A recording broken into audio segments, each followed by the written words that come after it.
No more lies, it's over. Death rates confirm lockdown failure.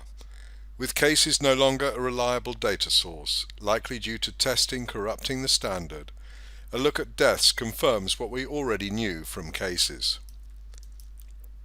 We've already seen this analysis whereby lockdown has made zero difference to the decline rate of UK cases. To remind you, if you claim to have changed the path of a bowling ball with fairy dust, and the bowling ball continues on its previous course, you have not changed a thing. It was never exponential. The growth rate was declining from day one, exactly in line with the normal distribution. It has been lie after lie after lie, and nobody calls them on it. The trend line should drop like a stone. Instead, it continues entirely undisturbed by lockdown, and cases are now breaking out on the upside, with the growth in cases going positive above the trend line. In desperation, I decided to look at deaths, which we know are being stuffed with daily reports in social media by outraged people whose parents have been conveniently COVID'd. It is a sad day when known to be false data might still be better than data that is now being stuffed by testing numbers, without any regard for maintaining consistency for appropriate analysis. It matters little, perhaps, whether you trample on scientific analysis when all that matters is keeping the fear going. So here is the UK ONS official deaths data to 10th of April 2020. It is the last resort. If they lie, there is nothing to rely upon. And what a bizarre chart that is. For one virus, it has two entirely distinct identities. Up to 23rd March, it is plummeting, with growth crashing at such a rate it would have hit peak around 30th of March.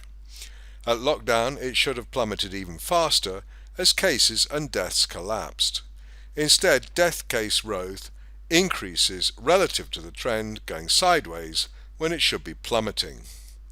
As a reminder, here's the UK cases showing astonishing adherence to our no lockdown projection until the last data point when it's actually breaking higher.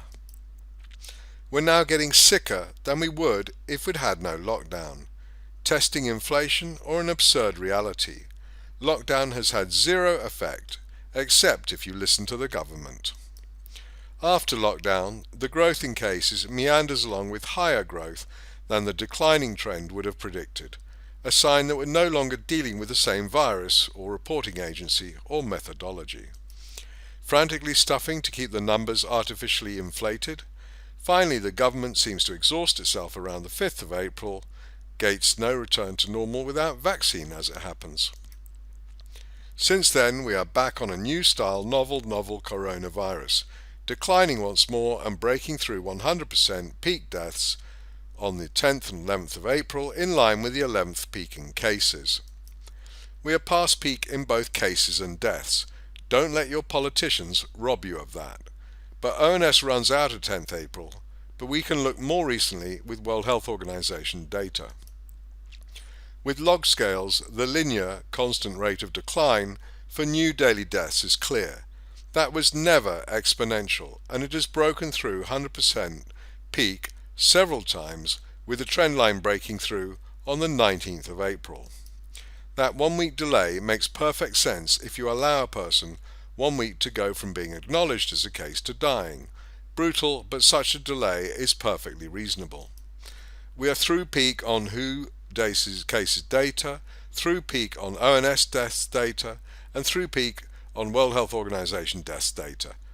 Do not let your politicians rob you of that. That's it. Here is a couple of annotated slides to help you get the message across.